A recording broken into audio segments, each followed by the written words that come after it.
Good morning, જય સ્વામિનારાયણ દરેક વિદ્યાર્થીઓને. જય સ્વામિનારાયણ. Good morning. કેમ છો બધા, મજામાં? જય સ્વામિનારાયણ. હા હા સર. તબિયત પાણી સારી છે બધાને? હા સર. આજે કયો વાર છે? મંગળવાર. મંગળવાર. તારીખ કઈ છે આજે? તારીખ 1/12. 1/12/20. 1/12 હે 1/12/20 1/12/20 1/12/2020 1/12/2020 જે કેવું એ કહી શકાય, કોઈ વાંધો નહીં. ચાલો, આજે ન્યૂ મંથ સ્ટાર્ટ થાય છે, ઇંગ્લિશ યર નું આ લાસ્ટ મંથ. અને જોવા જઈએ તો આ વર્ષ બહુ જ, આમ જોવા જઈએ તો ફાયદામય અને આમ જોવા જઈએ તો નુકસાનમય એવું આ 2020 નું વર્ષ રહ્યું દરેક માટે. અમુકને બહુ બેનિફિટ થયો અને હવે આવું ક્યાં સુધી ચાલશે એવું તો નક્કી નહીં. આ પેન્ડેમિક પણ ઘણા બધાને ઘણું બધું શીખવા મળ્યું, જાણવા મળ્યું.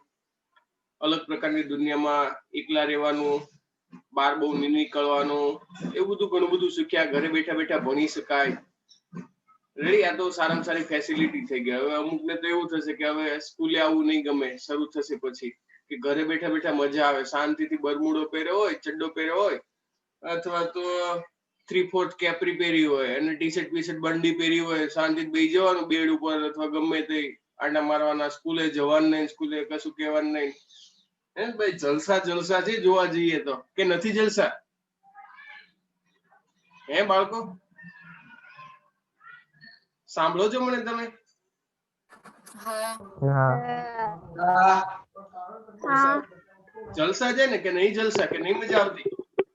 નહીં મજા આવતી. કેમ, શું વાંધો આવે? શું પ્રોબ્લેમ થાય?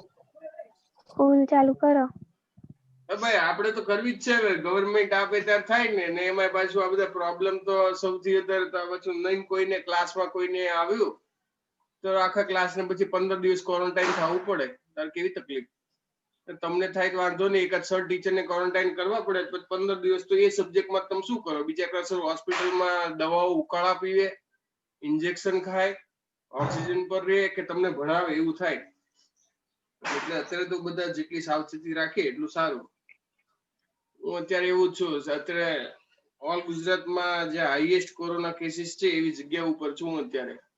રેડી, મેક્સિમમ જે પીક મળે છે અમદાવાદ. અમદાવાદ પછી સેકન્ડ નંબર રેન્ક પર આવે સુરત પર. સુરત સિટીમાં છું અત્યારે, પણ કોઈ વાંધો નહીં.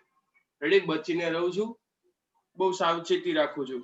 થાય એટલા પ્રયત્ન કરવાના, બીજું શું. કઈ નહીં. ચાલો, આપણે ગઈકાલે શું ભણતા હતા બેટા? ગઈકાલે શું ચાલ્યું હતું? કોણ યાદ અપાવશે? આકાર સ્થિતિસ્થાપક અંક અને સ્થિતિસ્થાપક અંક. યસ, આકાર સ્થિતિસ્થાપકતા અંક, એને મોડ્યુલસ ઓફ રિજિડિટી કહેવાય. ઇંગ્લિશમાં મોડ્યુલસ ઓફ રિજિડિટી કહેવાય. પછી એના સિવાય આલ ઇઝ વેલ, આલ ઇઝ વેલ. બોલો, એના સિવાય બીજું શું ચાલે? ચારનો યંગ મોડ્યુલસ શોધવાનું. Bulk module. બલ્ક મોડ્યુલસ માટે. અને બલ્ક મોડ્યુલસ ના વ્યસ્તને શું કહેવાય? શું કહેવાય? દબનીયતા. ઇંગ્લિશમાં કહેવાય જેને કમ્પ્રેસિબિલિટી.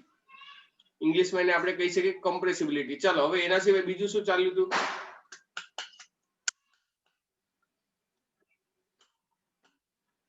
એક આવ્યું હતું ને, ધારના દ્રવ્યનો યંગ મોડ્યુલસ નક્કી કરવાની પ્રાયોગિક રીત, અને પરીક્ષામાં ઘણી બધી વાર પૂછાય છે. હવે ગઈકાલે જે 3 ટોપિક જોયા એના પરથી એકાદ બે સમ છે, ઉદાહરણ અહીં અત્યારે જોઈ લઈએ. સ્વાધ્યાયમાં પણ છે, પણ સ્વાધ્યાયમાં અત્યારે નહીં. રેડી, સ્વાધ્યાયના પછી લઈશું. એના તમારે જાતે તમારે ટ્રાય કરવાના. પછી છેલ્લે જેટલા વિદ્યાર્થીઓને જે બધા ના આવડતા એ હું શીખવાડીશ.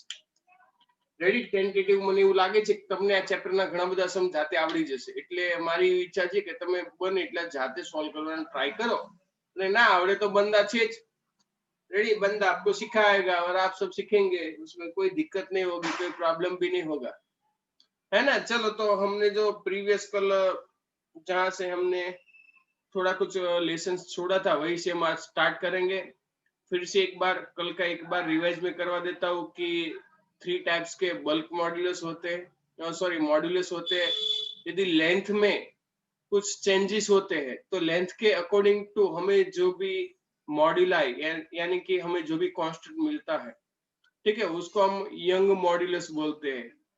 और इसके शेप में कुछ चेंज हो रहा है यानी कि आकार में कुछ चेंजेस हो रहा है और उसके अकॉर्डिंग टू उसके कांस्टेंट को हम बोलते हैं शीयरिंग मॉड्यूलस, है ना, और modulus of rigidity. And one more thing, यदि उसके वॉल्यूम में कुछ चेंजेस होते हैं, वॉल्यूम इंक्रीज डिक्रीज हो रहा है, तो उसके अकॉर्डिंग टू जो भी कांस्टेंट है बेटा, उस कांस्टेंट को हम बोलेंगे, क्या बोलते थे, बल्क मॉड्यूलस। और बल्क मॉड्यूलस के इनवर्स हम करेंगे यानी कि इनवर्स प्रोपोर्शनलिटी लेंगे यानी कि व्यस्त करेंगे, तो उससे हमें जो भी कांस्टेंट मिलता है और हमें जो भी फिजिकल क्वांटिटी मिलते हैं उसको हम बोलते थे कंप्रेसिबिलिटी, दबनीयता। हाँ, और देखना बेटा एक्सरसाइज में और इलिस्ट्रेशन में भी उसके रिलेटेड सम्स है। आज तो हम एक दो सम्स करने वाले हैं जिससे भी आपको पता चल जाएगा, लेकिन ये जो सारे हमने कल किए थे उसके अकॉर्डिंग तो आपको सारी फॉर्मूला पता होनी चाहिए। यदि आप फॉर्मूला भूल गए, है ना, फॉर्मूला भूल गए तो आपको प्रॉब्लम होगा, आपको दिक्कत होगी, आप सम सॉल्व नहीं कर पाओगे। फिजिक्स में यही बड़ी मिस्टेक होती है स्टूडेंट की कि वो कई बार क्या करते हैं कि प्रॉपरली इक्वेशन याद नहीं रखते। तो सारे इक्वेशन याद होने चाहिए आपको, स्ट्रेन के, स्ट्रेस के यानी कि प्रतिबल, विकृति, forces, young modulus, bulk modulus, ये सारे कंप्रेसिबिलिटी, शीयरिंग मॉड्यूलस या फिर मॉड्यूलस ऑफ रिजिडिटी, ये सारे इक्वेशन आपको याद होने चाहिए, तभी आपको चलो पता होगा कि चलो हम क्या करना नहीं करना ये सब। ठीक है, चलो तो हम सॉल्व करना स्टार्ट करते हैं। और उसका अलावा हम आज एक दो थ्योरी भी पढ़ने वाले हैं, उसका भी मैं आपको ब्रीफ में बता देता हूँ कि चलो आपके पास कोई रोड है, चलो सपोज आए वो बॉल पेन, आप देख पाते ये बॉल पेन है, चलो दोनों साइड से मैंने फोर्सेस लगाए तो क्या होगा, इसकी लेंथ इंक्रीज होगी। ओके, लेंथ इंक्रीज हो गई, उसके बारे में हमने कैलकुलेशन भी कर लिया और उसके अकॉर्डिंगली हमने थ्योरी भी पढ़ ली कि चलो उसकी लेंथ इंक्रीज हो रही है। Suppose initially it was 10 centimetre and after applying forces suppose it will be 12 centimeter, so we can say 2 centimeter increases this length, यानी कि strain is 2 centimeter, એનો મતલબ એવો કે 2 સેન્ટીમીટર જેટલી વિકૃતિ ઉત્પન્ન થઈ। ઓકે, કોઈ વાંધો નહીં। મને એવો ક્વેશ્ચન થાય, ચાલો આની લંબાઈમાં વધારો થયો તો આની જે વ્યાસ કહીએ અથવા ત્રિજ્યા કહીએ અથવા તો આની જાડાઈ કહીએ, આ गोल છે એટલે આના માટે વ્યાસ મળે, પણ આની જગ્યાએ સપોઝ કે કોઈ સ્ક્વેર વસ્તુ હોય, સ્ક્વેર ઓબ્જેક્ટ હોય મારી પાસે, અત્યારે મારી આજુબાજુ તો કોઈ સ્ક્વેર ઓબ્જેક્ટ દેખાતો નથી, પણ સપોઝ કે કોઈ સ્ક્વેર ઓબ્જેક્ટ હોય, લોખંડનો સળિયો છે કે એવું કશું ચોરસ, રેડી, તો એની લંબાઈમાં વધારો થયો તો એની પહોળાઈમાં અથવા તો જાડાઈમાં શું થાય, ચલો શું થાય, કોણ કહેશે, કોણ કહેશે, બોલો, હેલો, ઘટાડો જાડાઈ ઘટાડો, ઓબ્વિયસલી, ખૂબ સરસ, કારણ કે લંબાઈ વધારો થાય એટલે આનો ઘટાડો થાય। તો એના રિલેટેડ એક થિયરી છે કે લંબાઈમાં વધારો થાય એનો મતલબ કે લંબાઈમાં વિકૃતિ થાય તો એની પહોળાઈ અને જાડાઈની વિકૃતિ, એને પાર્શ્વ ભાગ કહેવાય। અને શું કહેવાય, પાર્શ્વ ભાગ, બાયોલોજીની ભાષામાં કહીએ તો એને પાર્શ્વ અને ઇંગ્લિશમાં એને લેટરલ કહેવાય, લેટરલ। ચલો ખબર પડી ગઈ, જે રીતે આપણું માણસનું બોડી છે, રેડી, તો વક્ષ અને પૃષ્ઠ બે બાજુ હોય, વક્ષ અને પૃષ્ઠ, રેડી, અને એની બાજુની આ જે બે સાઈડ છે એને આપણે કહેવાય લેટરલ, રેડી, પાર્શ્વ બાજુ કહી શકીએ એ લેંગ્વેજમાં। એના રિલેટેડ એક થિયરી જોવાના છે। અને બીજી વસ્તુ, બીજી થિયરી પણ આજે આપણે એક જોવાના છે, ટ્રાય કરીશું। એ થિયરી છે કે આપણે સ્પ્રિંગ જેવો પદાર્થ, કોઈ પણ સળિયો કે કોઈ પણ વસ્તુ એમાં બોલ લગાડીએ તો કંઈક કાર્ય કર્યું, એનો મતલબ કે આપણે કંઈક ઉર્જા વાપરી, તો હવે એ ઉર્જા આપણે જે વાપરી ક્યાં ગઈ, ઉર્જાનો નાસ્તો થવાનો નથી ઓબ્વિયસ છે, તો એ ઉર્જા જાય ક્યાં। એક એવો સવાલ થાય કે ચાલો લંબાઈ મેં વધારો કર્યો, કંઈક બળ એપ્લાય કર્યું, કંઈક કાર્ય કર્યું, અથવા મેં વજન લટકાવ્યું, વજન પણ લટકાવી શકું, એનો મતલબ કે કોઈ પણ પ્રકારે કાર્ય થાય છે તો એ કાર્ય ગયું ક્યાં, કાર્ય નાસ્તો થવાનો નથી, તો એ કાર્ય એ પદાર્થમાં સ્થિતિ ઉર્જા સ્વરૂપે સંગ્રહાશે। અને એના માટે પણ એક આજે આપણે સૂત્ર જોવાના છે। તો આજે આપણે બે ત્રણ सम्स, ઇલિસ્ટ્રેશન અને થિયરી ટ્રાય કરશું કે આજે જેટલું થાય એટલું કરીએ, બાકીનું બધું નેક્સ્ટ સેશનમાં। ઓકે બેટા, તો ચાલો તો સ્ટાર્ટ કરીએ છીએ। આઈ એમ શેરિંગ હું તમારી સાથે ટેક્સ્ટ બુક શેર કરું છું અને આપણે सम्स પણ સોલ્વ કરવાના છીએ. ઓકે, નાઉ તમને બેટા વિન્ડો દેખાય છે? કશું દેખાય છે? હા. ઓકે, તો સર ટેક્સ્ટ બુક દેખાય છે કે બીજું કઈ દેખાય છે? ટેક્સ્ટ બુક દેખાય છે.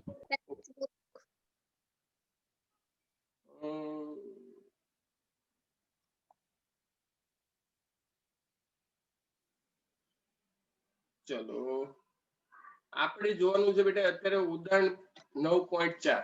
ઓકે, 9.4 ઉદાહરણ આપણે જોઈ લઈએ, પછી 9.5 જોશું, પછી આપણે 3 નો પોર્શન જોઈશું. ગઈકાલે આપણે 3 પ્રકારના મોડ્યુલસ જોઈ લીધા છે, એમાં કોઈને ડાઉટ નથી એવું અત્યારે મને લાગે છે, પછી ખબર નહીં. હવે જો ઉદાહરણ 9.4, 50 સેન્ટીમીટર બાજુની લંબાઈ ધરાવતા, ચાલો લંબાઈ કેટલી છે? 50 સેન્ટીમીટર. ઓકે, અને મીટરમાં ફેરવું હોય તો કેટલું થાય? 0.5 મીટર. એને મીટરમાં ફેરવીએ તો કેટલું થઈ જાય? 0.5 મીટર એટલું થાય, અથવા 50 ગુણ્યા 10⁻²મીટર એટલું થાય.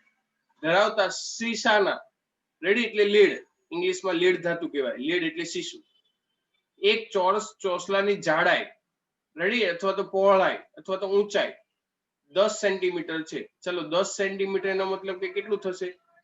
0.1 મીટર અથવા 10 ગુણ્યા 10⁻²મીટર.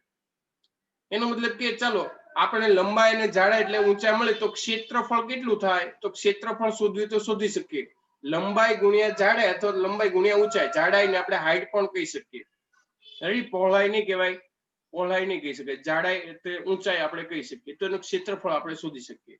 ઓકે, બીજી વસ્તુ, તેની પાતળી બાજુ પર 9 ગુણ્યા 10⁴ ન્યૂટન જેટલું સ્પર્શીય બળ. હવે સ્પર્શીય બળ એટલે શું? તમે સમજો બેટા કે કોઈ પણ વસ્તુ હોય એની સપાટીને સમાંતર જો બળ લગાડીએ, આ મારી હથેળી છે, સપોઝ આ હથેળી, એને સમાંતર હું બળ લગાડું તો સ્પર્શીય બળ કહેવાય, સ્પર્શીય બળ કહેવાય. જો ઉપરની બાજુ લઉં તો લંબ બળ કહેવાય, રેડી. એના સિવાય બીજા કોઈ પણ ખૂણે હોય તો મારે એના બે કમ્પોનન્ટ લેવા પડે, રેડી. એવી રીતે આપણે સેમ 1 માં શીખ્યા છે કે કોઈ પણ ખૂણા 0, 90 ડિગ્રી છે, કોઈ પણ ખૂણો હોય તો આપણે જે તે દિશામાં એના ઘટકો લઈએ, x ઘટક અને y ઘટક, રેડી. સમાંતર એટલે કે સ્પર્શી અને આ લંબ.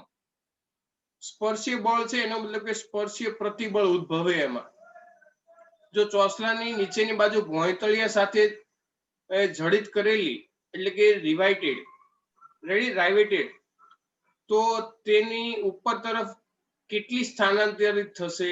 એનો મતલબ કે શું શોધવાનું છે? પહેલી વસ્તુ છે કે બોક્સ જેવી કોઈ પણ વસ્તુ હોય, સપોઝ કે આ બોક્સ છે આપણી પાસે, ચલો suppose this is a square, ready બેટા, અને નીચેની બાજુ જડેલી છે એટલે નીચેની બાજુ ચોંટાડેલી એટલે એ ખસવાની નથી. હવે અહીં આપણે બળ લગાડીએ છીએ, રેડી. આ સપાટી પર આપણે બળ લગાડીએ છીએ. હવે એની જાડાઈ ને લંબાઈ ને એવું આપણને બધું આપી દીધેલું છે. એનો મતલબ કે આ બોક્સ થોડુંક શું થશે? કર્વ થશે. એટલે કે હવે આ જે બળ લગાડ્યા પછી એની સ્થિતિ કંઈક આવી હશે, આ બોક્સ આવી રીતે ક્યાંક આમ જતું રહેશે, રેડી. નવું બોક્સ આવી રીતે હશે, કારણ કે નીચેથી તો સ્થિર જ છે. Let's I am using another colour so you can understand very વેલ.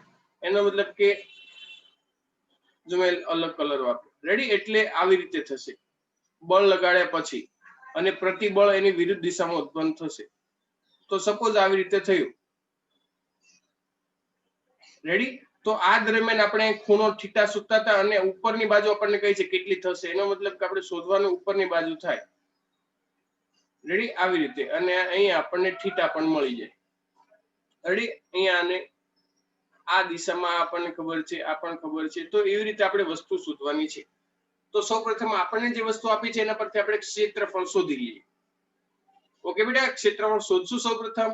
તો ક્ષેત્રફળ શોધીએ તો ક્ષેત્રફળ એટલે લંબાઈ ગુણ્યા જાડાઈ એટલે 50 સેન્ટીમીટર ગુણ્યા 10 સેન્ટીમીટર. તો સેન્ટીમીટર ને મીટરમાં ફેરવો. હંમેશા યાદ રાખવાનું, ફિઝિક્સમાં કોઈ પણ સમ હોય, ક્યારેય પણ સમ આવે તો એક વસ્તુ ધ્યાન રાખી દેવાની કે એને એસઆઈ પદ્ધતિ પ્રમાણે એકમમાં ફેરવી દેવાનું. આ 0.1 મીટર, તો 0.5 ગુણ્યા 0.1 કેલ્ક્યુલેટર સાથે રાખવાનું તમારે, એટલે ગણતરી કરતી જવાની. તો 0.05 મીટર સ્ક્વેર, અથવા તમે આવું પણ લખી શકો, is equal to 5 into 10⁻² metre square. મેં શીખવાડ્યું હતું તમને, જમણી બાજુ ખસીએ તો ઘાતમાં શું થાય? ઘટાડો. ડાબી બાજુ ખસીએ તો ઘાતમાં શું થાય? વધારો. શું થાય? આટલું યાદ રાખવાનું.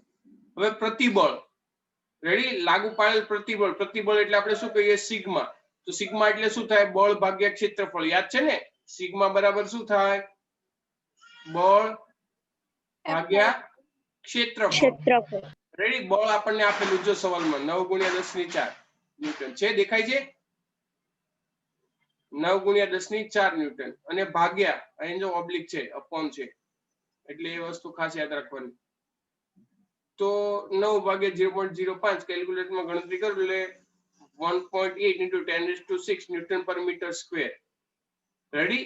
એટલે આ આપણને પ્રતિબળ મળ્યું. પણ આપણે કેટલી બાજુ ખસે છે, સ્થાનાંતરિત કેટલી થશે, એ આપણે શોધવાનું છે. તો ગઈકાલે આપણે વિકૃતિ દરમિયાન આ વસ્તુ શીખી ગયા. ચલો, એટલી વસ્તુ તમને આવડી ગઈ બેટા? તો હવે આપણે આગળ જોઈએ. અહીં સુધી ખબર પડી ગઈ બધાને? હા ઓકે હા ઓકે ઓકે ઓકે.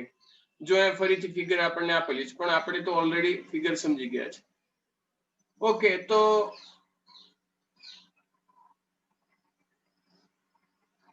આપણે પ્રતિબળ શોધી લીધું છે. હવે પ્રતિબળ અને વિકૃતિનું સમીકરણ જો અહીંયા બાય તમારી સાથે અહીંયા તમને સૂત્ર મળી ગયું. જો ગઈકાલે આપણે શીખ્યા હતા ને એનું સૂત્ર અહીંયા સામે પણ આપણને જોઈ શકીએ છીએ. જોયું? ગઈકાલે આપણે શીખી ગયા હતા ને? જો એનું સૂત્ર ને એ જ સૂત્ર આપણે વાપરવાનું છે. એ સૂત્ર પરથી આપણે શોધી શકીએ. કારણ કે વિકૃતિ પરથી આપણને એ પણ મળી જાય. tan થીટા બરાબર આપણે tan થીટા પણ લેતા હતા, જો તમને યાદ હોય તો. થીટા બરાબર tan થીટા અને tan થીટા બરાબર આપણે લેતા હતા ડેલ્ટા એક્સ અપોન એલ. આવું લેતા હતા. રેડી? યાદ હોવું જોઈએ, ભૂલી જવાનું નહીં. ડેલ્ટા એક્સ અપોન એલ એની લંબાઈ આવું લેતા હતા. તો આપણે આ સૂત્ર વાપરી શકીએ. Ready? Delta x by l અથવા એક્સ બાય એલ લઈ લેવાનું થીટાની જગ્યાએ. સિગ્મા એસ આપણે શોધી લીધું છે અને જી ની કિંમત આપણને આપેલી છે. રેડી? આપેલી હશે પરીક્ષામાં. જો અહીંયા ના આપી હોય તો કોષ્ટકમાં આપેલી જ હોય કયો સળિયો છે એના ઉપરથી. એટલે એટલી એના માટે ચિંતા નહીં કરવાની. તો ચલો, એ માટે આપણે સૂત્ર વાપરીએ. આકાર વિકૃતિ. તો આકાર વિકૃતિ એટલે શું થાય? ડેલ્ટા એક્સ બાય એલ અથવા તો tan થીટા. રેડી? આકાર વિકૃતિ. આને શું છે કે બેટા આપણે આકાર વિકૃતિ કહેતા હતા, યાદ હોય તો આપણે ગઈકાલે ચર્ચા કરી હતી. આકાર વિકૃતિ અથવા તો શીરિંગ સ્ટ્રેન. રેડી? અથવા તો દ્રઢતાંક, એવું બધું કહેતા હતા. વિકૃતિ પરથી આપણે એ બધા મોડ્યુલસ લાવ્યા હતા. તો બીજું આકાર વિકૃતિનું સમીકરણ આના ઉપરથી આપણે શું લાવી શકીએ? સિગ્મા એસ બાય જી. જો આના પરથી આને તમે સિગ્માને થીટાને કરતા બનાવી દો તો શું થઈ જાય? સિગ્મા એસ બાય જી એટલે પ્રતિબળ ભાગ્યા જી એવું થાય. તો જો અહીં લખ્યું છે આકાર વિકૃતિ માટે, અહીંયા લખ્યું છે પ્રતિબળ ભાગ્યા જી. રેડી? બંને રીતે લખી શકાય. એનો મતલબ કે આકાર વિકૃતિના આપણે બે સમીકરણ લખ્યા. આકાર વિકૃતિ બરાબર ડેલ્ટા એક્સ બાય એલ અથવા પ્રતિબળ ભાગ્યા જી દ્રઢતાંક. તો હવે આ બંને સૂત્ર પરથી હવે આપણે જે ખેલ કરવાનો છે આ બે સૂત્ર પરથી કરવાનો છે. આપણે આકાર વિકૃતિના બે સમીકરણ સરખાવી દીધા. ક્યાંથી આવે ખબર છે? આપણે આ સૂત્ર પણ જોયું છે અને આ સૂત્ર પણ જોયું છે. અને અહીંયા તમે જો સૂત્ર યાદ રાખ્યું હોય તો તમને તરત ખબર પડી જાય. તો આ સૂત્ર પરથી તમે ડેલ્ટા એક્સ ને કરતા બનાવી દો. ચાલો, ડેલ્ટા એક્સ ને કરતા બનાવી દીધો. તો એલ એ ભાગાકારમાં છે, અહીંયા સામેની બાજુ જાય તો ક્યાં જતો રહે? ગુણાકારમાં. એટલે પ્રતિબળ ગુણ્યા એલ અને જી તો ભાગાકારમાં છે અને જી ભાગાકાર. હવે પ્રતિબળ આપણે શોધી લીધું છે. રેડી? પ્રતિબળ શોધી લીધું છે 1.8 × 10⁶ ન્યૂટન પર મીટર સ્ક્વેર. એલ લંબાઈ કેટલી છે? 50 સેન્ટીમીટર. 50 સેન્ટીમીટર પર મીટરમાં ફેરવો તમે 0.5 મીટર થયું અપોન જી. જી ની વેલ્યુ આપેલી હોય. રેડી? દ્રઢતાંકની કિંમત આપેલી હોય તો એના પરથી આપણે શોધી શકીએ 1.6 × 10⁻⁴ મીટર અથવા તો 0.16 મિલીમીટર. જો તમને આવું કન્વર્ઝેશન હજી બરાબર ના ફાવતું હોય તો એક્ઝામમાં જવાબ તમે અહીં સુધી લખો તો ચાલે. તો delta x is equal two, ચલો એટલું આવડશે બેટાને દરેકને? હા કે ના? હા. પાક્કું? એવરીવન હું હા બધાને પૂછું એક જ બે રિપ્લાય ખાલી આપી દે, બીજા બધા શાંતિ બેસી રહે. બીજા આપી દીધો ને આપણા ક્લાસમેટે જવાબ આપી દીધો, એક બોયસ ને એકાદ બે બોયસ ને એકાદ બે ગર્લ્સ જવાબ આપે હા, બીજા શાંતિથી આમ બેસી રહે. હવે આપણે શું બોલવું, સર બધું બોલે જ છે ને, બરાબર છે ને? એવું નહીં, ના ખબર પડે તો પૂછી લેવાનું કે સર ના ખબર પડી. જો કે એવું છે ને કે ના આવડે એવું, પણ કોઈ એવું વસ્તુ હોય કે તમને એક વારમાં ખબર ના પડે તો તમે સેકન્ડ ટાઈમ મને પૂછી શકો છો. So let's I am clearing this. In short, આ સમ તમારે યાદ રાખવું હોય તો મેન આ સૂત્ર યાદ રાખવું જોઈએ. જો સૂત્ર તમે યાદ રાખી લો તો તમને આવડી જાય. કારણ કે આકાર વિકૃતિ માટે બે સમીકરણ આપણે લખી શકીએ, ડેલ્ટા એક્સ બાય એલ અને પ્રતિબળ ભાગ્યા બલ્ક મોડ્યુલસ, બંને લખી શકીએ. અને તમે પ્રતિબળની જગ્યાએ જો સિમ્બોલ કરો તોય કોઈ વાંધો નહીં, તમે સિમ્બોલ પરથી કરો તો પણ એ જવાબ સાચો ગણાય. હવે આપણે આના પછીનું એક ઉદાહરણ ફરી જોશું. ચલો નેક્સ્ટ. જો આ સૂત્ર યાદ રાખજો, બલ્ક મોડ્યુલસ બરાબર માઇનસ પી ના છેદમાં ડેલ્ટા વી બાય વી. યાદ રાખજો, કોમ્પ્રેસિબિલિટી આનું વ્યસ્ત થઈ જાય. યસ,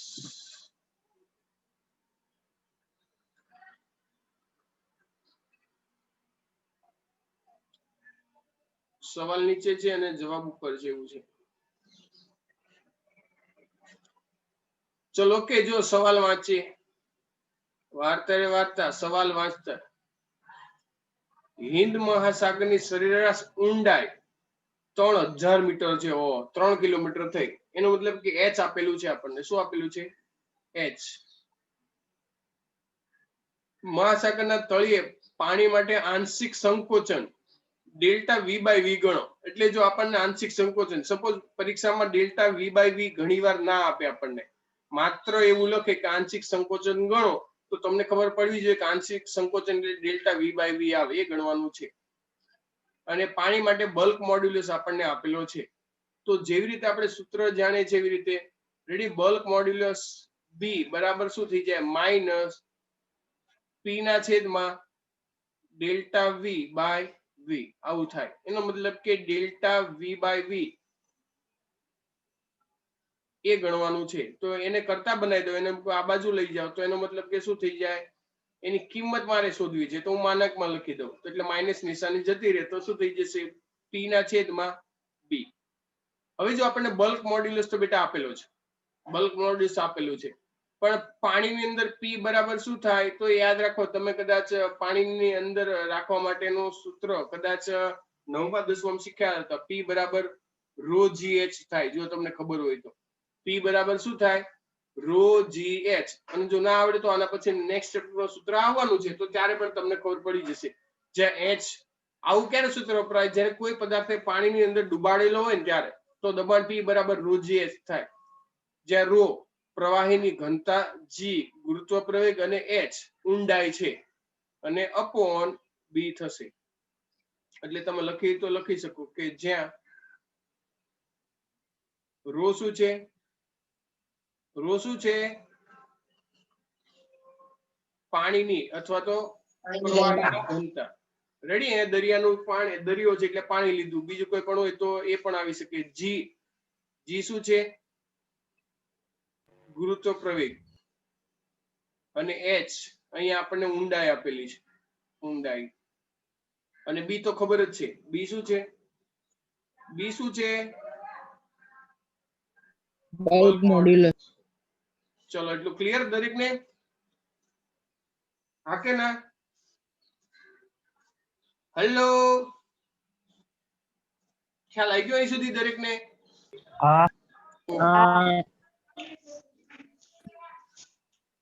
જો તો આપણે શોધવાનું છે, એમાં આપણે ρ GH B એ બધી કિંમતો મૂકવાની છે. તમે ડાયરેક્ટ કિંમતો મૂકી દો. માનકમાં અમે એટલે મૂક્યું છે આપણને ડાયરેક્ટ કિંમત મળે, એટલે સંકોચન થાય છે એટલે આપણને ખબર પડી ગઈ, એટલે કે ઘટાડો થાય છે એટલા માટે. તો પહેલા તમે P શોધી લો તો પણ ચાલે. તમે એવું કરો બેટા કે ચાલો પહેલા અમને એવું થાય કે P શોધી લઈએ, તો P શોધી લો પહેલા તો પણ ચાલે. P બરાબર ρ GH, P બરાબર ρ GH પહેલા શોધી લો તો પણ ચાલે. અથવા તો તમે ડાયરેક્ટ સમીકરણમાં બધી કિંમતો એકસાથે મૂકો તો પણ ચાલે. ટેક્સ્ટ બુકમાં પહેલા P બરાબર S ρ G અથવા ρ GH મૂકેલું છે. રેડી? જ્યાં કઈ વસ્તુ શું છે અમે લખેલી છે, પછી તમને મિસ્ટેક ના થવી જોઈએ, તમારે યાદ રાખી લેવાનું અથવા લખી રાખવાનું, સ્ક્રીનશોટ લઈ રાખવાનો. તો ઊંડાઈ આપણને આપેલી છે 3000 મીટર. પાણીની ઘનતા યાદ રાખજો 1000 છે, પરીક્ષામાં આપશે નહીં, યાદ રાખવાનું. રેડી? રો છે પાણી માટે, યાદ રાખો. અને કાયમ માટે. ચલો ખબર પડી ગઈ? 1000 કિલોગ્રામ પર મીટર ક્યુબ છે. 1000 કિલોગ્રામ પર મીટર ક્યુબ છે. ગ્રામ પર સેન્ટીમીટર ક્યુબ ને એવું બધું નથી, એ તમારે જાતે ફેરવવાનું. અને જીની કિંમત સરળતા ખાતર આપણે 10 લઈ લઈએ છીએ. 9.8 હોય અને ફરી આપણને આપી પણ દીધું, જો જી બરાબર 10 મીટર પર સેકન્ડ લો, આપી દીધું. જો ના આપ્યું તો 9.8 લેવાનું, ના આપ્યું હોય તો 9.8 લઈ લેવાનું. ચલો તો સોલ્વ કરીએ તો 3000 એટલે 10 ની 3 ને 10 ની 6 ને 10 ની 7 એટલે 3 ગુણ્યા 10 ની 7 થયું. અને પી નો એકમ ખબર છે, પી નો એકમ શું છે? પાસ્કલ અથવા ન્યૂટન પર મીટર સ્ક્વેર. ઓર તમે બીજો એકમ પણ લખી શકો. બીજો એકમ શું છે? પાસ્કલ.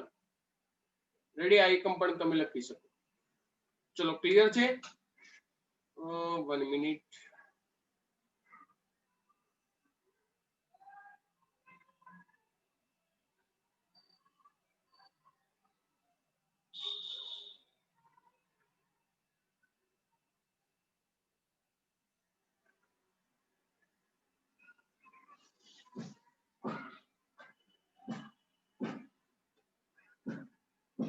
તમને સર બધું હળી હંચા કરે નહીં?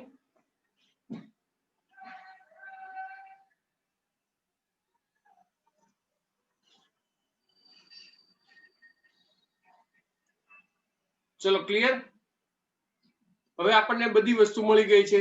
હવે આપણે આંશિક સંકોચન ડેલ્ટા વી બાય વી એ શોધવાનું છે. એટલે માત્ર ને માત્ર આપણે કિંમતો મૂકવાની છે. આંશિક સંકોચન ડેલ્ટા વી બાય વી એટલે પ્રતિબળ ભાગ્યા બી. પ્રતિબળમાં એ પી લઈએ છીએ, ખબર છે ને? જો આ પી એ પ્રતિબળ તરીકે છે, બધાને યાદ હોવું જોઈએ. કારણ કે બલ્ક મોડ્યુલસ જો બી બરાબર શું લખતા હતા? ભૂલી નહીં જવાનું. બલ્ક મોડ્યુલસ બી બરાબર પ્રતિબળના ભાગ્યા વિકૃતિ. એટલે આ પી એ પ્રતિબળ તરીકે છે. અહીંયા શું છે? પ્રતિબળ તરીકે છે. જ્યારે કદમાં વધારો ઘટાડો થતો હોય ત્યારે દબાણ P બરાબર પ્રતિબળ લખી શકીએ. એટલે એના પરથી એવું લખ્યું છે. પણ તમે મેં કહ્યું આ સૂત્ર તમે લખો તો પણ ચાલે. એટલે તમારે બહુ ટેન્શન નહીં લેવાનું. તમે ડાયરેક્ટ આ સૂત્ર લખીને ગણશો ρgs by b તો પણ તમારે ચાલશે. આ ટેક્સ્ટ બુક ના સ્ટેપ ના કરો તો પણ ચાલે. તો આપણે ઓલરેડી ρgs તો શોધી લીધું છે અને બલ્ક મોડ્યુલસ આપણને આપેલો છે. એટલે 1.36 ગુણ્યા 10 ની -2.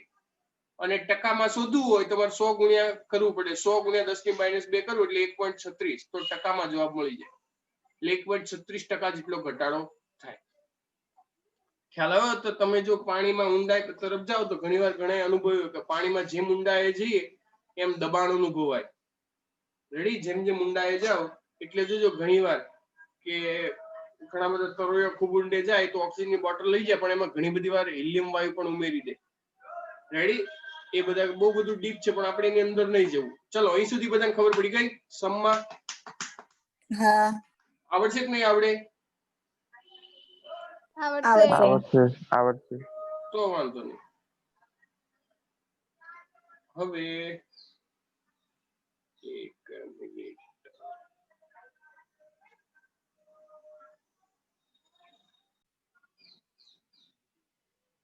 જો બેટા હવે યસ ઉદાહરણ આપણે ગણે ને એના જેવા થોડાક અમુક છે. હું તમને કહું કોના જેવું કયું છે તો આપણને ખબર પડે. તો તમે જાતે ટ્રાય કરો તો પણ ફાવે. જો 9.6 સમઘનની કિનારી 10 સેન્ટીમીટર છે અને ઘનની સપાટી પર શ્રીલંબ દિવાલ સાથે જડેલ છે.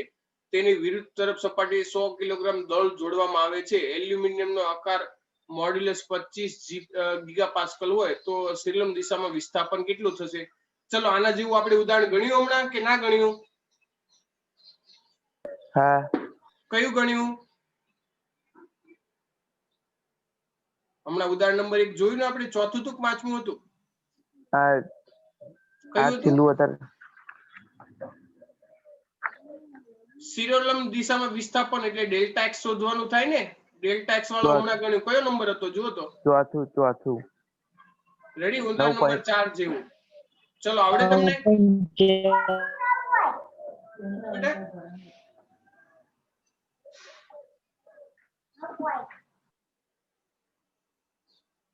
હેલો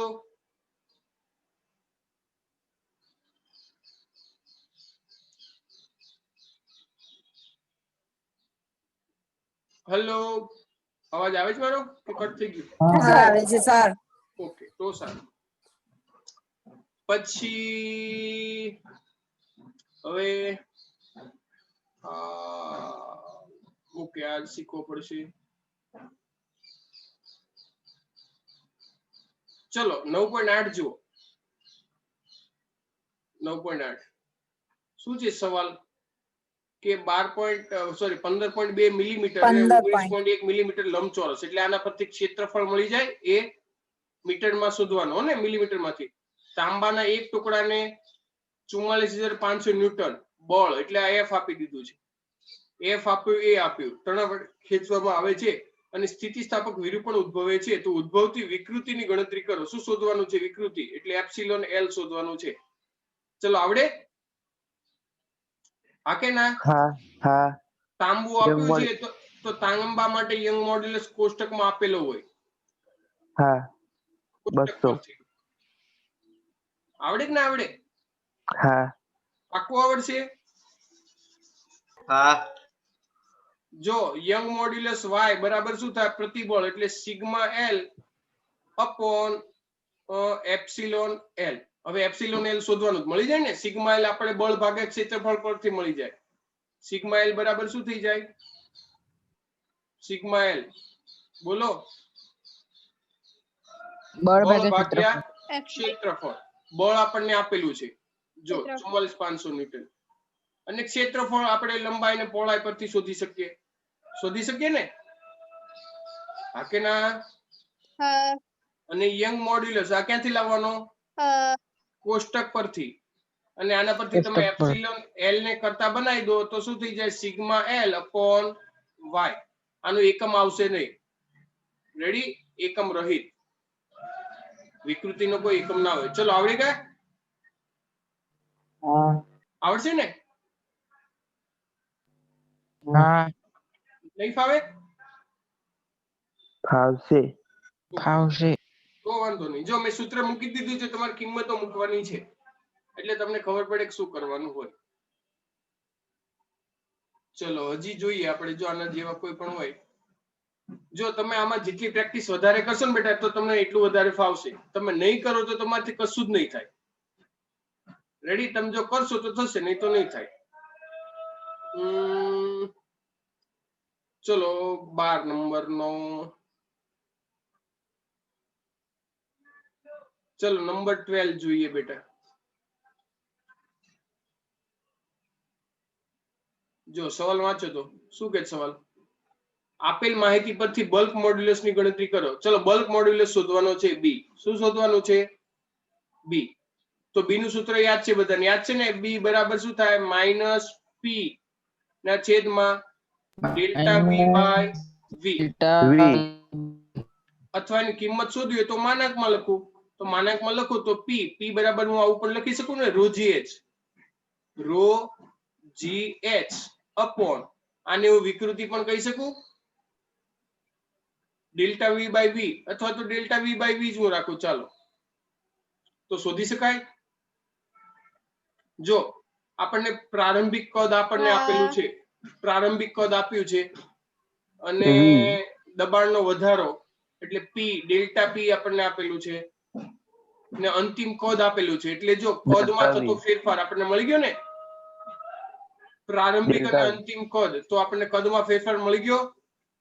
હા તો પાણી અને હવાના બલ્ક મોડ્યુલસની તુલના કરો તો તમારે પહેલા પાણી માટે કરવાનું, પછી હવા માટે કરવાનું અને બંનેનો ગુણોત્તર લઈ લો એટલે તમને મળી જાય. ચલો ખ્યાલ આવી ગયો? પાણી માટે હવા માટે કરશો એટલે આવડી જશે. ના ફાવે તો મને ફરી પૂછવાની છૂટ.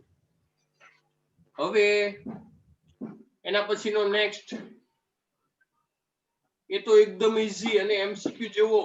રેડી? હું તો હજી વાંચી છે પેલા તમને જવાબ આવડી જશે. જોજો. હા કયો જોવાનો છે આપણે? કયો જોવાનો છે? 13.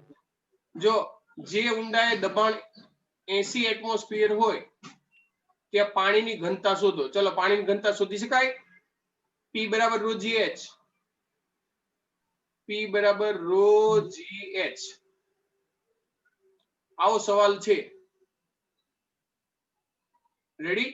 અને એમાં આ સૂત્રનો ઉપયોગ કરવાનો છે પણ ડાયરેક્ટ નહીં મળે. હવે કેટલી વસ્તુ આપણને આપેલી છે જો સપાટી પર પાણીની ઘનતા આપણને આપેલી છે અને દબનીયતા આપેલી છે. સપાટી પર આપણને આપેલી છે પણ આપણે ઊંડાઈએ શોધવાનું છે. એનો મતલબ કે આપણને અમુક વેલ્યુ છે ને અહીંયા આપેલું છે. રેડી? અમુક ઊંડાઈ દબાણ. હવે જો ઉપરની સપાટી પર દબાણ કેટલું હોય? એક વાતાવરણ. ખબર છે ને? બહારની સપાટી પર વાતાવરણ કેટલું હોય? હવામાં કેટલું હોય? એક વાતાવરણ. હવામાં એક વાતાવરણ હોય એટલે એને P1 હું કહી દઉં. રેડી? અને અમુક ઊંડાઈ ધારો કે અહીંયા હું કહી દઉં છું P2. રેડી? ત્યાં દબાણ આપણને આપેલું છે. કેટલું આપેલું છે કે ભાઈ 80 વાતાવરણ દબાણ. હવે એટમોસ્ફિયર છે એટીએમ વાતાવરણ દબાણ એને તમે સામાન્ય દબાણમાં ફેરવો તો આવી રીતે કરવું પડે. 80 ગુણ્યા 1.05 into 10⁵ પાસ્કલ. આ ફેરફાર યાદ રાખવાનો. વાતાવરણ દબાણને પાસ્કલમાં ફેરવવાનું હોય તો 1.05 ગુણ્યા 10⁵ વડે ગુણાકાર કરવો પડે. આ યાદ રાખી લેવાનું. ચલો એટલું યાદ રાખશો તમે? કોઈ કશું બોલતું નથી. કઈ નહીં, ચાલો ઓકે. આટલા વસ્તુ તમે ટ્રાય કરજો. ચલો એટલી વસ્તુ ટ્રાય કરશો બેટા તમે? હા. ઘરેથી? હા. અને શું ટાઈમ થયો છે? યસ, હજી તો 39 થઈ. કોઈ વાંધો નહીં. બસ થોડુંક નાનું આ કરો તો એનું સંભળાશે. હા, એવું લંબાવવાની જરૂર નહીં. ચાલો હવે આપણે જેવી રીતે આજના લેક્ચરમાં શરૂઆતમાં વાત કરી કે લંબાઈમાં વધારો ઘટાડો કંઈ પણ કરીએ તો એની પાર્શ્વ બાજુમાં વધારો ઘટાડો થાય. જો લંબાઈ વધે તો પાર્શ્વ બાજુ ઘટે, જો લંબાઈ ઘટે તો પાર્શ્વ બાજુ વધે. એનો મતલબ કે આ જે વસ્તુ મળે છે તો લંબાઈમાં વધારે અનુરૂપ જે કંઈ પણ વિકૃતિ ઉદ્ભવી અને એની પાર્શ્વ બાજુમાં જે કંઈ પણ વિકૃતિ ઉદ્ભવી એ જે ગુણોત્તર છે એ ગુણોત્તરનું નામ છે પોઇસન ગુણોત્તર. રેડી? સાયન્ટિસ્ટ નું નામ છે પોઇસન. પોઈઝન નહીં. રેડી? પોઈઝન તો પીએ તો તે થઈ જઈએ પણ એ પોઈઝન નહીં, પોઇસન ની વાત છે. પોઇસને એ ગુણોત્તર આપ્યો એટલે એને પોઇસન રેશિયો કહેવાય છે. એને પોઇસન રેશિયો કહેવાય છે. ચાલો તો એની નાની એવી થિયરી છે. એના સમ્સ ઘણીવાર આવે તો યાદ રાખવાના એટલા માટે. Let's try. યસ. જો તમને દેખાય છે કે નહીં દેખાતું? હેલો? હા સર. બોલવાનું હા. હું તો ગભરાઈ જાઉં તમને યાર ના દેખાતું હોય ને બધું બોલ ઊંચા પડે. જો તારના આડછેદની ત્રિજ્યામાં અથવા તો વ્યાસમાં થોડો ઘટાડો થાય છે. ક્યારે આવો ઘટાડો થાય? જો એની લંબાઈમાં ફેરફાર કરીએ તો. રેડી? કારણ કે આવું બધું પરિચ્છેદને લખ્યું પણ યાદ રાખવાનું કે જ્યારે આપણે લંબાઈમાં ફેરફાર કરીએ ત્યારે એની ત્રિજ્યા અથવા તો વ્યાસ એમાં થોડો ઘટાડો થાય છે. જો લંબાઈ વધારવામાં આવે તો. શું?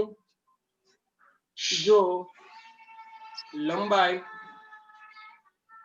વધારવામાં આવે તો. રેડી?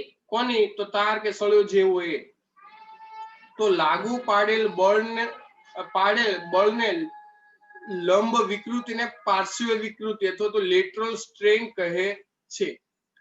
પોઈસને શોધી કાઢ્યું કે હવે યાદ રાખવાનું પોઈસનનું વાક્ય પરીક્ષામાં પૂછો પોઈસનનું વાક્ય લખો અને એનું સૂત્ર તારવો તો તમે રાખી શકો કે સ્થિતિસ્થાપકતાની હદમાં, આ તો ઇમ્પોર્ટન્ટ છે, સ્થિતિસ્થાપકતાની હદમાં એટલે કે હદ સુધી પાર્શ્વ વિકૃતિ સંગત વિકૃતિને સમપ્રમાણમાં હોય છે. એના બદલે કે બંને વિકૃતિ એકબીજાના સમપ્રમાણમાં હશે. એક વિકૃતિ વધે તો બીજી વધે, બીજી ઘટે તો ઘટે.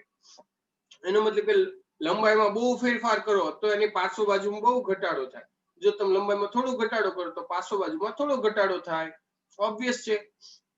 અને પાર્શ્વ વિકૃતિ અને સંગત વિકૃતિના ગુણોત્તરને પોઈસન ગુણોત્તર અથવા પોઈસન રેશિયો કહેવામાં આવે છે.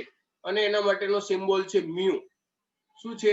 મ્યુ. આવી રીતે આવે, ખબર છે ને? મ્યુ સિમ્બોલ છે આ. રેડી ટેક્સ્ટ બુકમાં ભલે ના આપ્યો યાદ રાખવાનો પોઈસન ગુણોત્તર એનો સિમ્બોલ શું થાય મ્યુ આવી રીતે મ્યુ થાય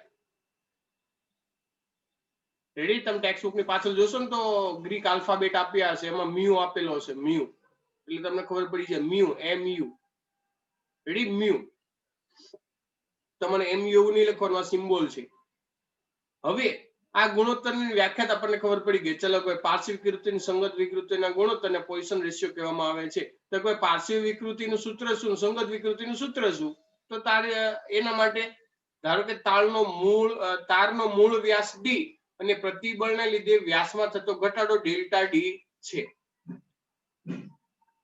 અને એના પરથી એની પાર્શ્વ વિકૃતિ ડેલ્ટા ડી બાય ડી થાય એનો મતલબ એવો કે ધારો કે કોઈ સળિયો છે અથવા કોઈ પણ તાર કે એવું વસ્તુ છે રેડી ઇનિશિયલી આનો વ્યાસ જોવા જઈએ તો ડી છે હવે ધારો કે એની લંબાઈમાં વધારો થયો તેનો મતલબ કે એની જાડાઈમાં થોડો ઘટાડો થશે એનો મતલબ કે ડેલ્ટા ડી જેટલો ફેરફાર થાય ડેલ્ટા ડી તો વિકૃતિ એટલે શું વિકૃતિનું સૂત્ર બધાને યાદ છે એની લંબાઈમાં અથવા તો એના કોઈ પણ બાજુમાં થતો ફેરફાર અને એને મૂળ લંબાઈ જાડાઈ કે ઊંચાઈ એટલે એના પરથી પાર્શ્વીય બાજુની વિકૃતિ એટલે શું થાય તો કે ભાઈ delta d by d ready તો પાર્શ્વ વિકૃતિ ડેલ્ટા ડી બાય ડી એની મૂળ લંબાઈ L હોય અને પ્રતિબળના લીધે લંબાઈમાં થતો વધારો ડેલ્ટા L હોય તો સંગત વિકૃતિ બરાબર શું થઈ જાય delta L by L obvious છે ડેલ્ટા L અપોન L આ આપણને શું મળ્યું સંગત વિકૃતિ તો આપણે બે વિકૃતિ જોતી હતી જો પાર્શ્વ વિકૃતિ અને સંગત વિકૃતિ ચલો એ મળી ગઈ બધી હા કે ના હેલો ચલો એટલું ક્લિયર દરેકને હા સો હવે બંનેની કિંમતો આપણે મૂકી દઈએ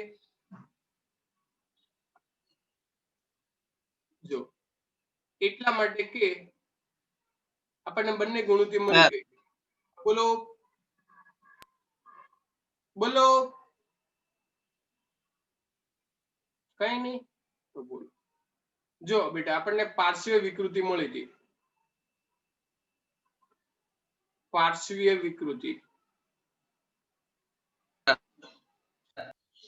વિકૃતિ કેટલી હતી ડેલ્ટા ડી અપોન ડી પાર્શ્વ બાજુમાં થતો ફેરફાર એટલે અને સંગત વિકૃતિ ચલો સંગત વિકૃતિ કેટલી છે તો કે ભાઈ ડેલ્ટા L અપોન L હવે બંનેનો ગુણોત્તર લેવાનો તો આપણને પોઈસન ગુણોત્તર મળે એ લખ્યું જો આથી પોઈસન ગુણોત્તર delta d by d upon જો બહુ મોટો અપોન છે upon delta L by L અથવા છેદના છેદને તમે ઉપર લઈ જાય એનો મતલબ કે બંનેનો જો ગુણોત્તર લો રેડી તો મને આવું મળે mu is equal to delta D અને છેદનો છેદ અંશમાં એટલે ગુણ્યા L અપોન ડેલ્ટા L ગુણ્યા ડી આવું થાય રેડી તો મ્યુ ઇઝ ઇક્વલ ટુ આવું થાય સૂત્ર તમે યાદ રાખી શકો આ યાદ રાખી શકો અથવા ટેક્સ્ટ બુકમાં આપ્યું એ પણ યાદ રાખી શકો તમે રેડી બંને સૂત્ર સેમ છે બંને ગુણોત્તર આપ્યો છે આમ પોઈસન ગુણોત્તર એ બે વિકૃતિઓનો ગુણોત્તર છે અને એક અંક છે કંઈક પણ સંખ્યા આવશે અને એકમ રહિત થશે કારણ કે બંને વિકૃતિનો ગુણોત્તર લો રેડી તો આપણને કોઈ એક સંખ્યા મળશે એનો એટલે કોઈ એક સંખ્યા જ મળે એકમ રહિત છે રેડી એ શેના ઉપર આધાર રાખે તો જે મટીરીયલ છે એના ઉપર આધાર રાખે મૂળ દ્રવ્યના પ્રકાર ઉપર આધાર રાખે તમારે એટલી વસ્તુ યાદ રાખવાનું રેડી એનો એકમ નથી સ્ટીલ જેવા પદાર્થ માટે તેનું કિંમત 0.28 સ્ટીલ અને 0.30 છે અને એલ્યુમિનિયમ માટે જે મિશ્ર ધાતુ માટે એની કિંમત 0.33 છે ચલો એટલી વસ્તુ યાદ આવશે યાદ રહેશે બધાને બાકી ના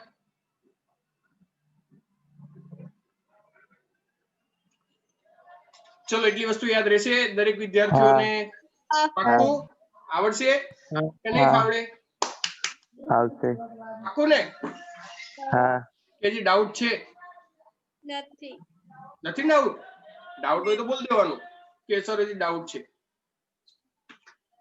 ચલો હવે આપણે આજની બીજી એક થિયરીની વાત કરી હતી કે આપણે કોઈ સ્પ્રિંગ જેવો પદાર્થ હતો કોઈ પણ પદાર્થ છે એના પર જ્યારે બળ લગાડીએ તો આપણે કંઈક કાર્ય કરીએ છીએ એનો મતલબ કે કંઈક ઉર્જા આપણે વાપરી તો એવી ઉર્જા ક્યાં ગઈ હવે એ ઉર્જા પદાર્થની અંદર સ્થિતિ ઉર્જા સ્વરૂપે સંગ્રહાય છે અને એ સ્થિતિ ઉર્જા સ્વરૂપે સંગ્રહાણી એનો મતલબ કે હવે એ ઉર્જા પોતે ખર્ચી અને પ્રતિબળના સ્વરૂપમાં ઉદ્ભવે.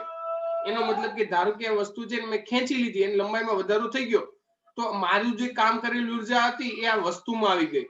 હવે શું થશે કે જેવું હું હાથ લઈ લઉં તો એની અંદર જે સંગ્રહાયેલી ઉર્જા હતી એ પ્રતિબળ સ્વરૂપે લાગુ પાડે અને પદાર્થને પોતાના સ્થાન ઉપર પાછો લાવે. રેડી? આવી રીતે એમાં સંગ્રહાય છે. તો આ દરમિયાન થતું કાર્ય કેટલું, ઉર્જા કેટલી, એવું સૂત્ર તારવવાનું છે. સવાલમાં ખબર પડી બધાને?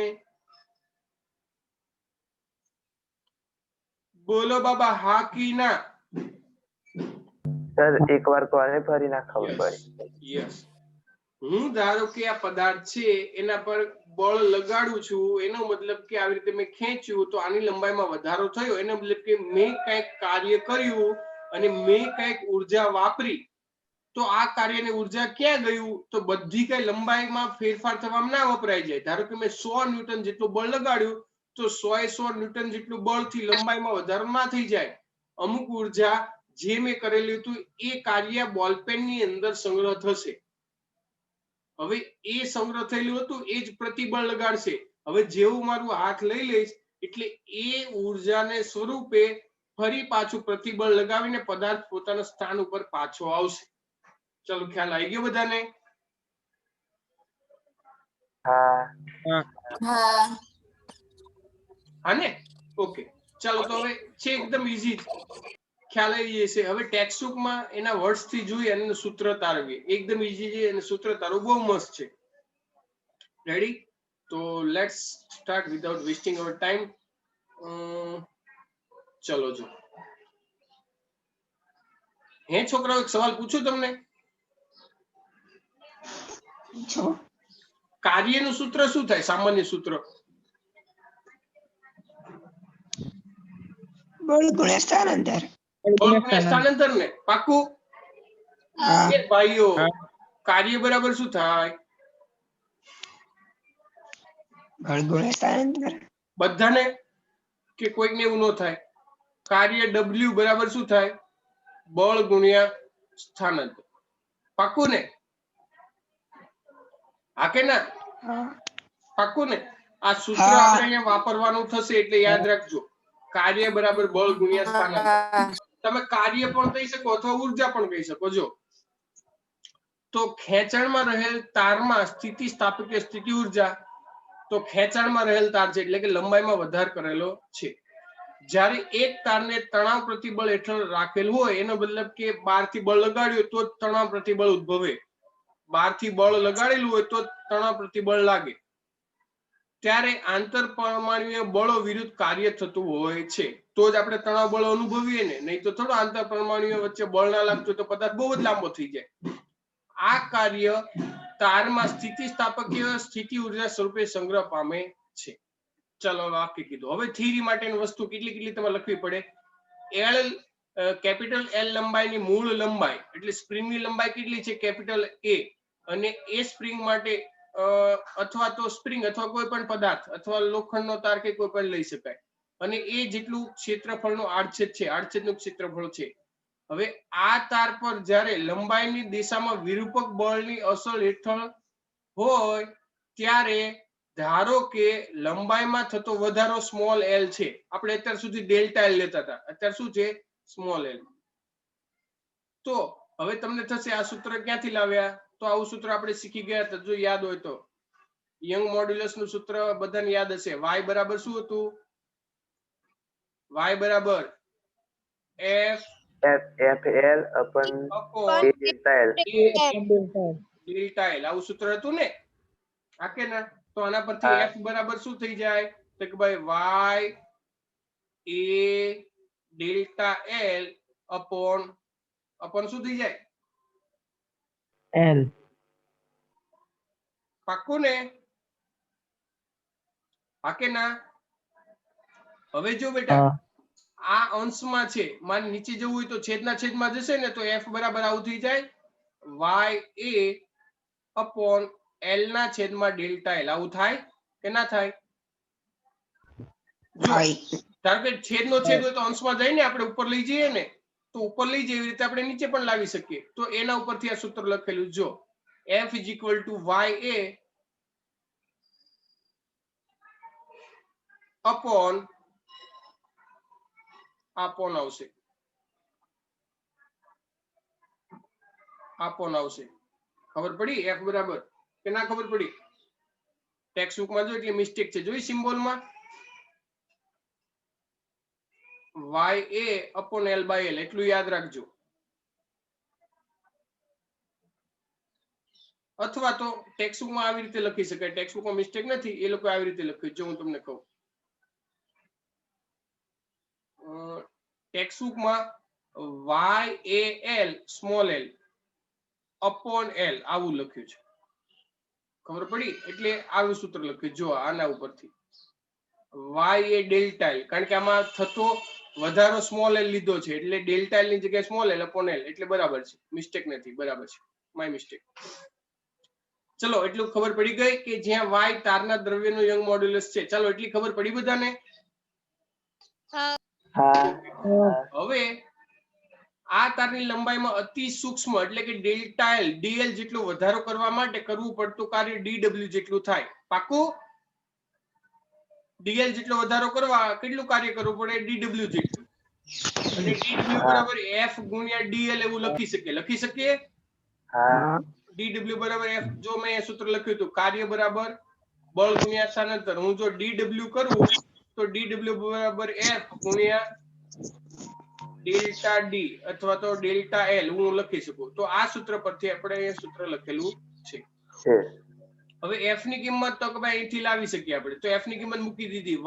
YAL dl YL/l અને dl તો ગુણાકારમાં છે, એટલે આ dl ગુણાકારમાં રહ્યો. જો આ dl ગુણાકારમાં છે, રેડી? અને upon l છે એ છેદમાં છે, જે સૂત્રમાં છે. માટે તારની લંબાઈ કેપિટલ L થી L પ્લસ સ્મોલ l જેટલી કરવા માટે કરવું પડતું કાર્ય W છે, જે L બરાબર 0 થી લઈ અને L સુધી થાય. એનો મતલબ કે વધારો છે L બરાબર 0, તો તારની મૂળભૂત લંબાઈમાં હવે ધારો કે શરૂઆતમાં તારની લંબાઈ કેટલી છે? L જેટલી. તો બળ લગાડ્યા બાદ થોડોક એમાં ફેરફાર થાય છે. થોડો ફેરફાર કેટલો થાય છે? તો કે ભાઈ આટલો ફેરફાર, એનું હું L કહી દઉં. તો એની શરૂઆત ક્યાંથી થાય? અહીંથી થાય. તો 0 થી લઈ અને અહીંયા એન્ડ, તો એન્ડ સુધી કેટલી થાય એની લંબાઈ? L. એટલી વસ્તુ યાદ રાખવાની. એટલે જો એ લખ્યું L બરાબર 0 થી લઈ અને L બરાબર L, એ માત્ર વધારાની વસ્તુ છે. ચાલો તો હવે સંકલનમાં પરિણામે એટલા માટે W બરાબર કુલ કાર્ય શોધવા માટે, કારણ કે આવું કરવું પડે. ડેલ્ટા W હોય એનું સંકલન લઉં તો મને કુલ W મળે. તો બંને બાજુ મારે સંકલન લેવું પડે. એટલે બંને બાજુ સંકલન લઉં તો આ બાજુ 0 થી L સુધી અને બળ ગુણ્યા સ્થાનાંતર. આ બળ છે, જો YAL/L એ બળ ગુણ્યા સ્થાનાંતર એટલે સૂક્ષ્મ સ્થાનાંતર. હવે જો YA/L એ અચળ છે, YA/L એ અચળ છે, dl L into dl એનું સંકલન શું થાય? કોઈ મને કહેશે? જો L into dl એનું સંકલન શું થશે? બોલો. 0 થી L સુધી સંકલન આવ્યું છે કે નહીં આવ્યું? સેમ 1 માં L into dl આવું હોય, ધારો કે x into dx એનું સંકલન શું થતું હતું? કોઈને યાદ છે? સંકલન એટલે ઘાતમાં એકનો વધારો અને છેદમાં ઘાતની સંખ્યા, એટલે આનું શું થતું હતું? x²/2. યાદ છે બધાને? નહીં યાદ? નહીં યાદ. નહીં યાદ? આવ્યું હતું આવું સ્પ્રિંગ વાળા ચેપ્ટરમાં? જો ના યાદ હોય તો કોઈ વાંધો નહીં. જો અહીં સામાન્ય સૂત્ર લખી દઉં છું. x⁻n into dx. રેડી? એનું મારે સંકલન કરવું હોય તો એ સંકલન આવું થાય. x ઘાતમાં એકનો વધારો એટલે n+1 અને છેદમાં n+1. n એટલે ઘાતની સંખ્યા છે. તો ઓરિજિનલી જો આની પર કોઈ ઘાત નથી એટલે એક ઘાત ગણી શકું. એક ઘાત ગણી શકું એટલે 1 અને 1 નો વધારો એટલે 1 + 1 એટલે કેટલા થઈ જાય? 2. અને અહીંયા પણ તો અહીંયા કેટલા થઈ જાય? x2/2. n બરાબર આપણે કેટલા લીધા? n બરાબર 1. ચલો ક્લિયર બધાને? હા કે ના? પાકું ને? તો અહીંયા x ની જગ્યાએ dl બાય અહીંયા લીધું છે, સિમ્પલ. અહીંયા જો dl છે, હું અલગ કલર વાપરું એટલે તમને ખબર પડી જાય. યસ, અહીંયા વાપર્યું છે dl અને અહીંયા વાપર્યું છે l. રેડી? તો l into dl એટલે શું થઈ જાય? l square by 2. ચલો ક્લિયર? કઈ સુધી બધાને? હા કે ના? કઈક બોલો, ખબર પડે. બોલો કે ના ખબર પડી ને? હવે કેપિટલ L વડે ગુણાકાર કરવાનો અને ભાગાકાર કરવાનો. હવે શું કરવાનો? કેપિટલ L વડે ગુણાકાર અને ભાગાકાર. એટલે હું આવું કરું છું, L વડે ગુણાકાર અને ભાગાકાર. તો હવે શું થાય જોજો. 1/2 1/2 as it is, y તો y as it is. હવે ઉપર l સ્ક્વેર તો છે જ, એટલે l સ્ક્વેર તો as it is. હવે જો છેદમાં l into l એટલે કેપિટલ L સ્ક્વેર થઈ જાય, કેપિટલ L સ્ક્વેર થઈ જાય. હજી વધ્યું શું? તો ભાઈ ક્ષેત્રફળ વધ્યું અને એક l નો ગુણાકાર કર્યો એ વધ્યું, એટલે a into l આ ગુણાકાર. ચલો એટલું ક્લિયર? ફરીથી એકવાર અલગથી બ્લેક થી કહી દઉં એટલે ખબર પડે કે આપણે ઉપર અને નીચે l વડે ગુણાકાર કર્યો અને ભાગાકાર કર્યો, એટલે l વડે ગુણાકાર અને l વડે ભાગાકાર. ચલો ક્લિયર? તો 1/2 as it is, 1/2 as it is, y as it is, y as it is. Ready? ઉપર l સ્ક્વેર છે એટલે l આખાનો વર્ગ અને છેદમાં l હતો જ અને બીજું l ઉમેર્યો એટલે l સ્ક્વેર થઈ જશે, એટલે l બાય l આખાનો વર્ગ મેં કરી દીધો. જો અહીંયા l બાય l આખાનો વર્ગ. વધ્યું શું? તો ઉપર કેપિટલ A અને l વધ્યું, કેપિટલ A અને l. એક ક્ષેત્રફળ ને આ લંબાઈ, એટલે ક્ષેત્રફળ લંબાઈ એટલે આપણને મળી જાય તારનું કદ. Small l by capital L એટલે વિકૃતિ, એટલે વિકૃતિનો વર્ગ. y એટલે યંગ મોડ્યુલસ. તો આપણને એવું સૂત્ર મળ્યું, જો 1/2 યંગ મોડ્યુલસ વિકૃતિ સ્ક્વેર ગુણ્યા તારનું કદ.